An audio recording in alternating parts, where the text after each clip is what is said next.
Gopichana Bhava Girivardhari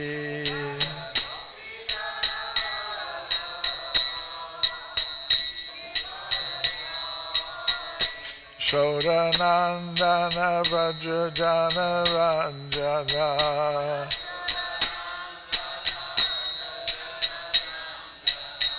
Yamuna Tira Vanachari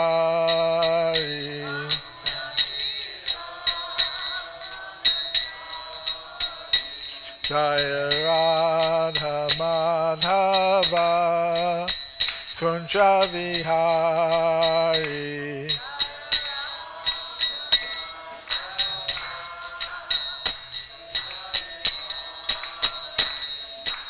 Gopijana Vallabha Girivardhari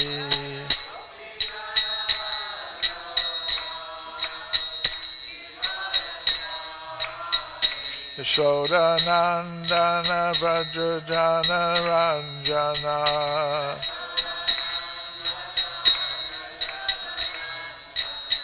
Yamuna Tira Vanachari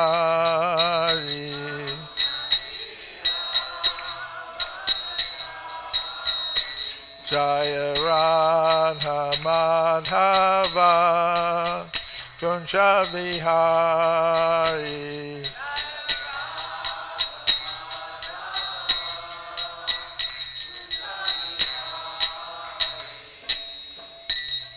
Jai Om Vishnupad Paramahamsa Parvajakacharya Astar Satash Shraman His Divine Grace A.C. Bhaktivedanta Swami Prabhupada Ki Jai Anantakoti Vaiṣṇava Vrinda Ki Jai Skan Founder Acharya Srila Prabhupada Ki Jai Namacharya Srila Haridas Thakur Ki Jai Grantharaj Srimad Bhagavatam Ki Jai Gaur Premananda.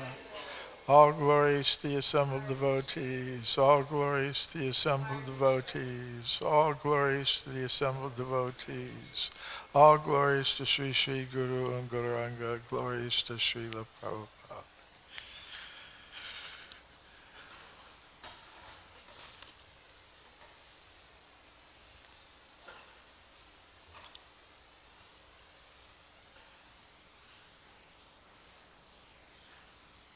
Om Namo Bhagavate Vasudevaya.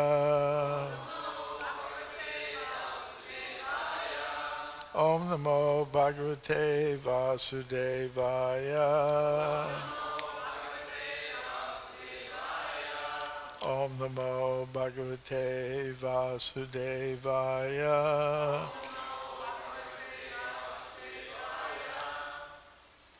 Srimad Bhagavatam, Canto 3, Chapter 32, Entanglement and Fruitive Activities, Text 28.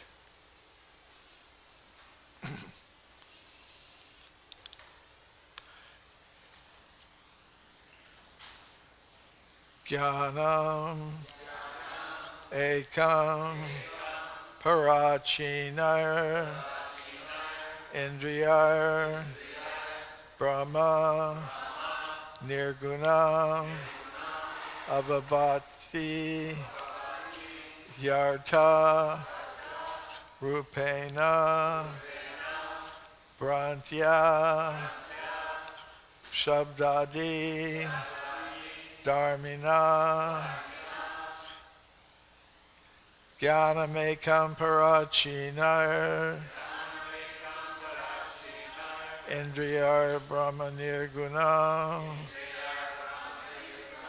avabhāty artha-rūpeṇa, bhrāntyā śabdādi-dharmiṇā, jñānam ekaṁ parācīnair, indriyair brahma nirguṇam, avabhāty artha-rūpeṇa, bhrāntyā śabdādi-dharmiṇā, jñānam ekaṁ parācīnair, indriyair brahma nirguṇam, avabhāty artha-rūpeṇa, bhrāntyā śabdādi-dharmiṇā,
Vaiṣṇavis.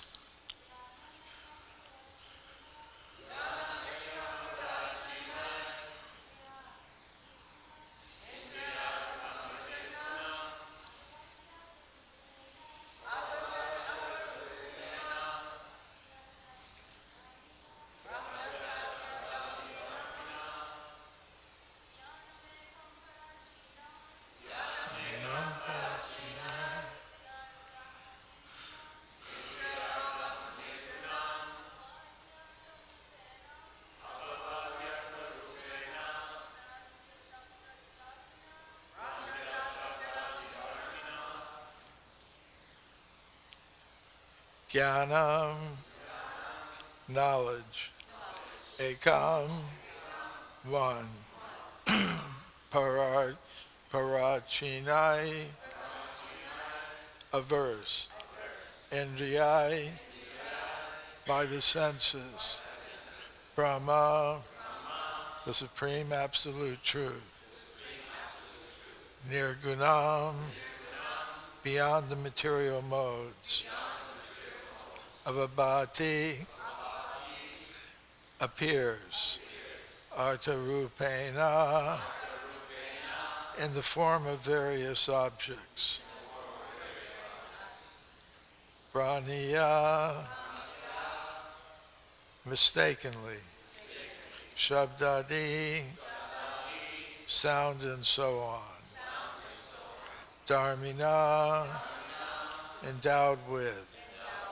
Translation and purport by His Divine Grace, A.C. Bhaktivedanta Swami Prabhupada. Translation. Those who are averse to the Transcendence realize the Supreme Absolute Truth differently through speculative sense perception, and therefore, because of mistaken speculation, everything appears to them to be relative. Now there's a very long purport, so although normally I would read the entire purport before saying something, today I'm going to read portions of it and give some comment and then continue. Purport. The Supreme Absolute Truth, the Personality of Godhead, is one, and He is spread everywhere by His impersonal feature. This is clearly expressed in Bhagavad-gītā. Lord Kṛṣṇa says, everything that is experienced is but an expansion of my energy. Everything is sustained by Him, but that does not mean that He is in everything. Sense perceptions, such as oral perception of the sound of a drum, visual perception of a beautiful woman, or perception of the delicious taste of milk preparation by the tongue, all come through different senses and are therefore differently understood. Therefore, sensory knowledge is divided in different categories, although actually everything is one as a manifestation of the energy of the Supreme Lord. Similarly, the energies of fire are heat and illumination, and by these two energies, fire can display itself in many varieties or in diversified sense perception. Māyāvādī philosophers declare this diversity to be false, but Vaiṣṇava philosophers do not accept the different manifestations as false. They accept them as non-different from the Supreme Personality of Godhead because they are a display of His diverse energies. So we see that in this material world, our perception is governed by different senses. We have the five knowledge-acquiring senses, the sense of sight, where we see things. We have the sense of taste, where we taste things. We have the sense of smell, where we smell things. We have the sense of touch, where we feel things. What did I leave out? Ears for hearing. Thank you. So the ears for hearing. And actually, I've mentioned this before, but it's a big problem for the material scientists explaining how these different sensory inputs get combined together into a single display that we all experience. Like you can see me right now, you can hear me, you can feel the hard floor that you're sitting on, you can feel the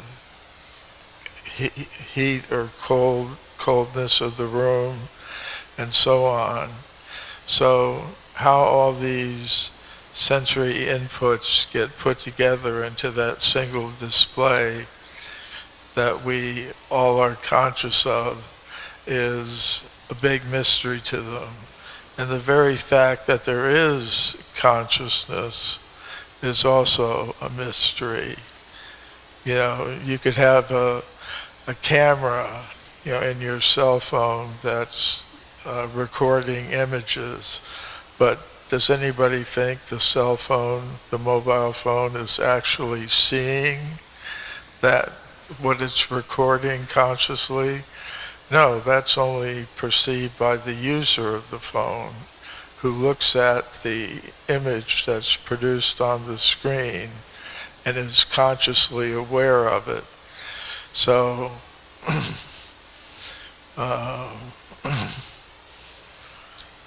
now another point that Srila Prabhupada is making here is that the Māyāvādīs don't really appreciate what's going on. That this imagery, although it's temporary, it's being produced by something that's real. Mahavishnu lies in the causal ocean, and by his interactions with the material energy, it actually produces this virtual reality display that we experience in the material cosmos.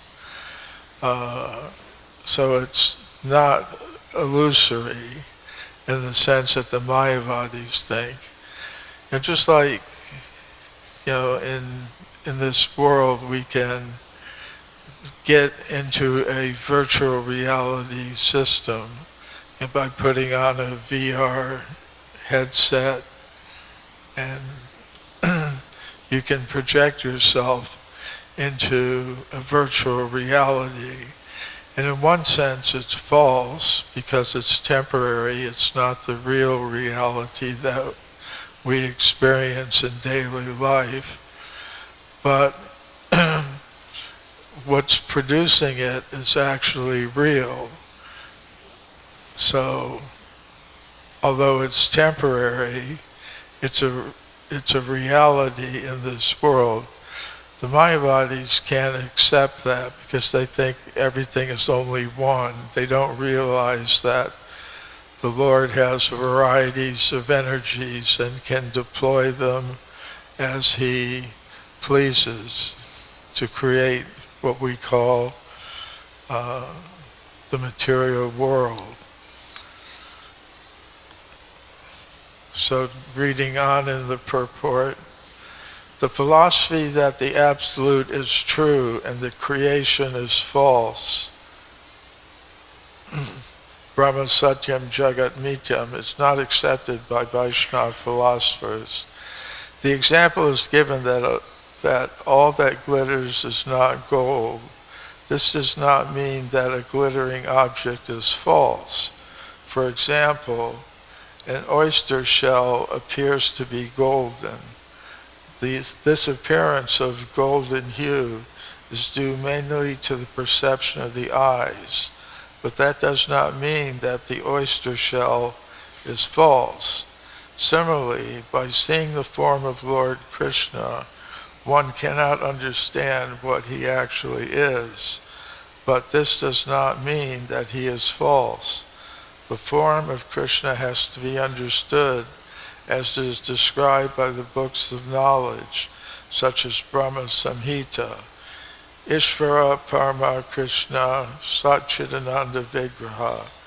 Kṛṣṇa, the Supreme Personality of Godhead, has an eternal, blissful spiritual body. By our imperfect sense perception, we cannot understand the form of the Lord. We have to acquire knowledge about Him. Therefore, it is said here, jñānam ekaṁ. Bhagavad-gītā confirms that they are fools who simply upon seeing Kṛṣṇa consider Him a common man. They do not know the unlimited knowledge, power, and opulence of the Supreme Personality of Godhead. Material sense speculation leads to the conclusion that the Supreme is formless. It is because of such mental speculation that the conditioned soul remains in ignorance under the spell of illusory energy.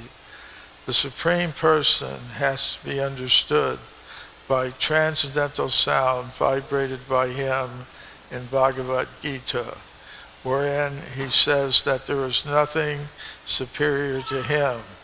The impersonal Brahman is resting on His personality. The purified absolute vision of Bhagavad-gītā is compared to the river Ganges. Ganges water is so pure that it can purify even the asses and cows. But anyone who, disregarding the pure Ganges, wishes to be purified instead by the filthy water flowing in a drain cannot be successful. Similarly, one can successfully attain pure knowledge of the Absolute only by hearing from the pure Absolute Himself. So that is the significance of Srimad Bhagavatam and Bhagavad-gītā.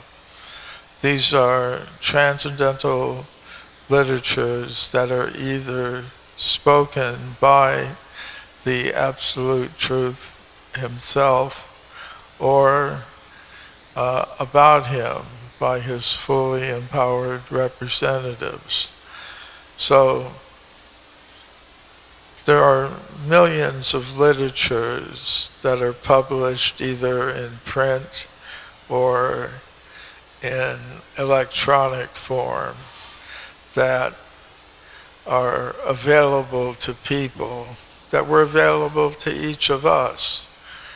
But if we were interested in the real absolute truth at all, which some of us were, we were interested in knowing something of the absolute, something beyond what was in the news, either in print form or electronic form, coming through radio or video or now digital streaming and things like that.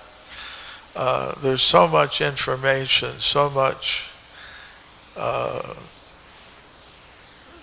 knowledge of things other than the absolute truth that are flooding the public message spaces and communication spaces, and people are absorbed in that. So to get some literature, to get some information that is coming from another source, that is coming from a source that is beyond the speculative knowledge that fills most means of communication in the world today, is extremely important. We're very fortunate to have access to that. So that arrangement is made by the Supreme Personality of Godhead himself, who is the source of everything. It's the source of all material and spiritual worlds. Aham sarvasya prabhavo mata sarvam pravartate. So Kṛṣṇa is the source of everything.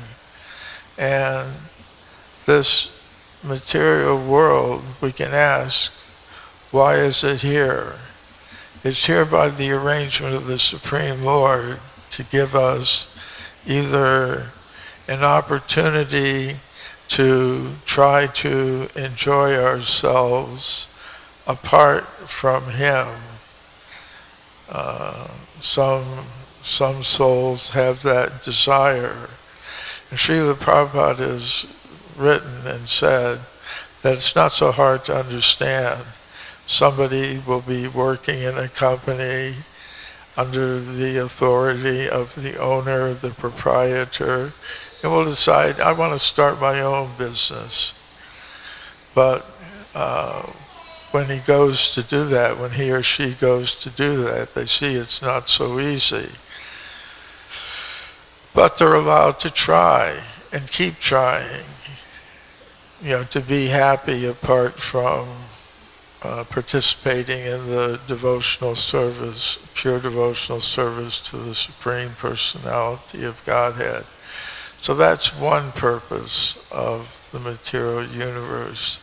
And the other purpose is it's an opportunity to take advantage of the arrangements that Kṛṣṇa has made to get us to come to our right state of mind, our natural state of mind, which is to be looking to please not our own mind and senses, but the senses of the Supreme Personality of Godhead. So, to make that arrangement, Kṛṣṇa is there within the heart.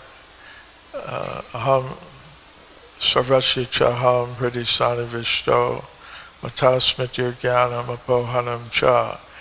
Kṛṣṇa is observing each soul within the heart. He knows us better than we know ourselves. He knows all of our past decisions that we've made that have gotten us into the state that we find ourselves in. And he's just looking, like the example is given in the Upanishads, that within each material bodily vehicle, there is the soul, the hinosmin yata dehe. There's the soul and the Supreme Soul, the Paramatma. So the Atma is there, the Paramatma is there, like two birds and a tree. And one bird, the Atma, the conditioned soul, is trying to eat the fruits on the tree of material existence, the fruits of material happiness and material distress. And the other soul, the Paramatma, the Supreme Soul, is just observing, when is my friend going to realize that taste is never going to be satisfying, and when is he going to turn to me? So at that point, Kṛṣṇa will give guidance, will give the soul the intelligence, the ability to come in contact with Kṛṣṇa's external representative, the bona fide spiritual masters. And I say spiritual masters because there are different kinds of gurus. There's the Vartma Pradarshika Guru who shows the way. There's the Shiksha Guru, the Shiksha Gurus who give needed instruction to the aspiring devotee. There's the initiating spiritual master. So Kṛṣṇa makes himself available in all of these forms. And he makes himself available in the form of these transcendental literatures, which originally exist as śabda, transcendental sound vibration. And, at certain points in the history of the universe, they're put into written form. And originally, writing was done by hand. If one wanted a copy of these literatures, copies were kept in temples and other sacred places, and a person could get a written copy of them. But at a certain point in time, printing presses were invented, and literatures became widely available to the masses of people. So our Kṛṣṇa consciousness movement is based on that principle, the printing of transcendental literatures, which are different and distinct.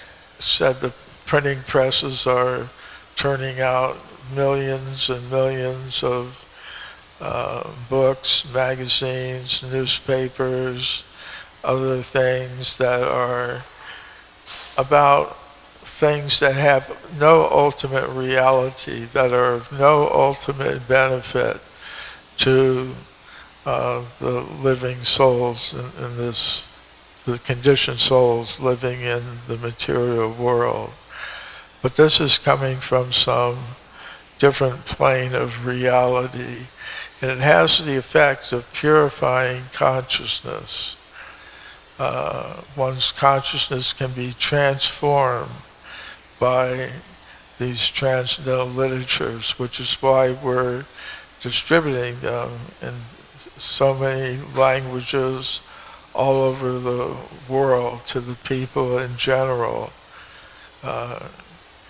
Even now, distributing whole sets of them to people. So that's what Srila Prabhupada is talking about here, the value of Bhagavad-gītā, Srimad Bhagavatam, and other transcendental literatures. Continue with the purport. In this verse it is clearly said that those who are averse to the Supreme Personality of Godhead speculate with their imperfect senses about the nature of the absolute truth. The formless Brahman conception, however, can be received only by oral reception and not by personal experience. Knowledge is therefore acquired by oral reception. It is confirmed in the Vedanta Sutra, Shastra Yonitvat. One has to acquire pure knowledge from the authorized scriptures. So-called speculative arguments about the absolute truth are therefore useless. The actual identity of the living entity is his consciousness, which is always present, while the living entity is awake, dreaming, or in deep sleep. Even in deep sleep, he can perceive by consciousness whether he is happy or distressed. Thus, when consciousness is displayed through the medium of the subtle and gross material bodies, it is covered. But when consciousness is purified in Kṛṣṇa consciousness, one becomes free from the entanglement of repeated birth and death. So, Srila Prabhupada has said that the soul is conscious and is consciousness at the same time. It's conscious and it's consciousness. So that means the soul is always conscious, but by the influence of false ego, our consciousness can be reflected back to us through the connection by false ego with the subtle material body and the gross physical material body. So that is the opposite of Kṛṣṇa consciousness. The purpose of Kṛṣṇa consciousness is to get the consciousness back from false ego and have it situated in our real ego. That is understanding I'm a pure spirit soul. I'm not this mind. I'm not this body. I am a pure muktir hitvanyata rupam swarupena vivasati. Real liberation means become freed from all the false designations, thinking I am young, I am old, I am man, I am woman, I am black, I am white, I am yellow, I am high class, low class. All of that is under the influence of false ego. So we want to come to our real consciousness, which is Kṛṣṇa consciousness. So final paragraph of the purport. When uncontaminated pure knowledge is uncovered from the modes of material nature, the actual identity of the living entity is discovered. He is eternally a servitor of the Supreme Personality of Godhead. The process of uncovering is like this. The rays of sunshine are luminous, and the sun itself is also luminous. In the presence of the sun, the rays illuminate just like the sun, but when the sunshine is covered by the spell of a cloud or by Maya, then darkness, the imperfection of perception, begins. Therefore, to get out of the entanglement of the spell of nescience, one has to awaken his spiritual consciousness or Kṛṣṇa consciousness in terms of the authorized scriptures. So the basic situation now is our real consciousness, Kṛṣṇa consciousness, has been covered by these false identifications. So we gradually have to uncover the real consciousness, real spiritual consciousness, Kṛṣṇa consciousness. And by the mercy of Srila Prabhupada, we have been given facility to engage in that process. This human form of life is very valuable because it's in the human form of life that we can understand and appreciate such things and act upon them. And unless we come to our original consciousness and understand the real nature of the self, Jivarasrupahoy Kṛṣṇa Nityadas, Srila Prabhupada is paraphrasing that in the purport. The living entity is eternally a servant of the Supreme Personality of Godhead. Unless we uncover that real understanding of the self, we can't act in our own best self-interest because we don't understand what the self is. And we can't act in a beneficial way to others. We cannot act in the interest of others unless we truly understand who and what they really are. So that is the defect of modern civilization. There is no correct understanding of the self. So they try to solve their problems individually and collectively in a way that will never succeed. So I'll stop there. Any question or comment? Avabhāty Guru.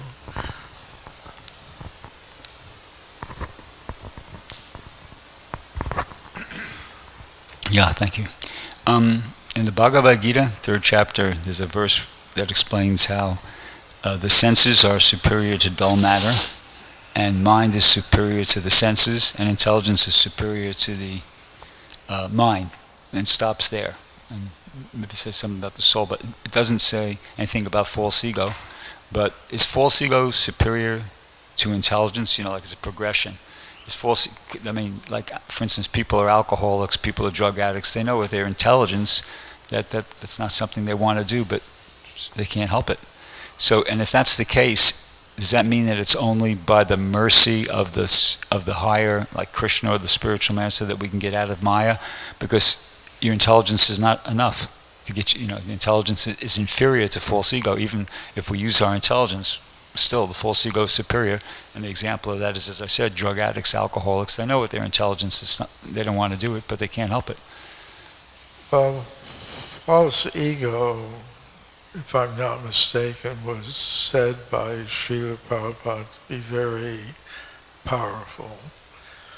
And, if we look, say, back at the chapters we've been reading over the past year or so, we see that from false ego in the different modes of nature, everything comes, everything. All the senses that we use come from false ego. They're produced by false ego. The sense objects are produced by false ego. The demigods that control them are produced by false ego. The senses that perceive them are produced by false ego. So it is a very powerful energy of the Supreme Lord. And we see that people can display a lot of intelligence in the material sense. Srila Prabhupada said that the scientists are inventing so many things. They're very intelligent on one level, but they're missing the main point, which is that we're not these material bodies. So, Tesham sadhana yuktanam vasatam pratipurvikam dadami buddhi yogam.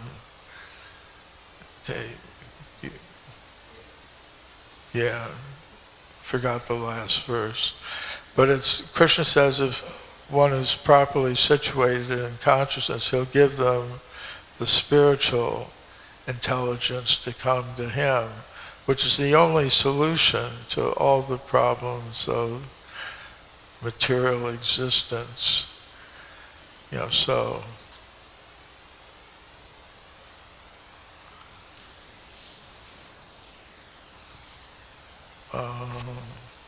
Vaikatma.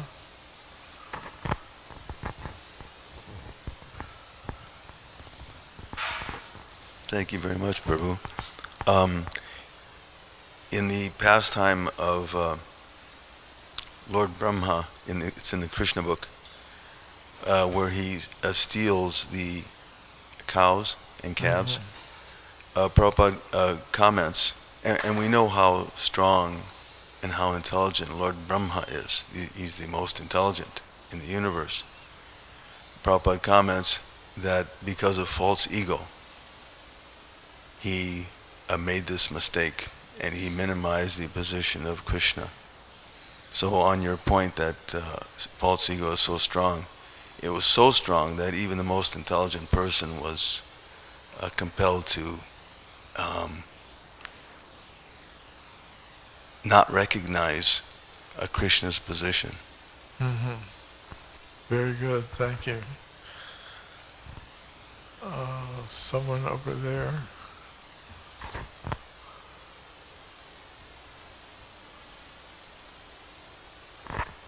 Thank you, Prabhuji. I think I'll start, if I may, with praising you for forgetting. I thought that was very beautiful because I saw you were given an opportunity to someone else to show that devotion, right, by not blaming you or saying, oh, he forgets or anything, but just like, oh, it's a wonderful opportunity so I can share. I found that very beautiful. And something else I really find remarkable in Srimad Bhagavatam is how it explains the false ego as existing before it explains the body existing, right? Because sometimes we think like, well, what is deciding, right? Like we know the sun is shining and that's deciding what we ultimately see. So similarly, the false ego is emanating certain vibrations, right? And that's what shapes us in the... Basically, our free will comes after that, not before, right? Like we can choose how to react to it. And so I think that explains the whole, like you guys were saying, right? The intelligence. It's very beautiful. Sometimes people, I think, from my opinion, we are rather dull, So if we put it in a lesser language, it's not so elegant. It doesn't say so much all at once. Then we can kind of absorb it. Thank you so much, Prabhu. Hare Kṛṣṇa. One more.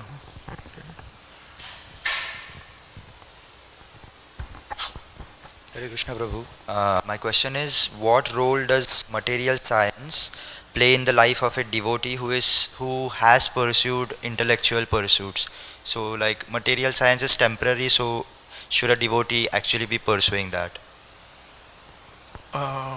Srila Prabhupada has said in his purport to the Uttama Shloka verse in the Srimad Bhagavatam that scientific knowledge employed in the service of demonstrating there's a supreme controller of the universe. In other words, to show the existence of God in the soul is factually Hari Kirtan.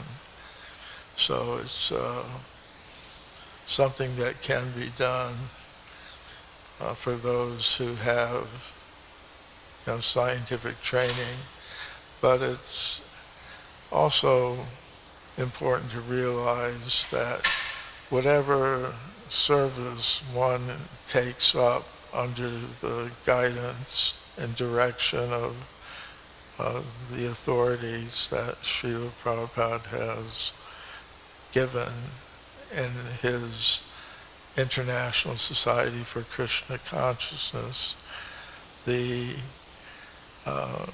basic activities of a devotee, whether a scientist or any other type of social designation, is chant the Hare Krishna mantra, take prasadam,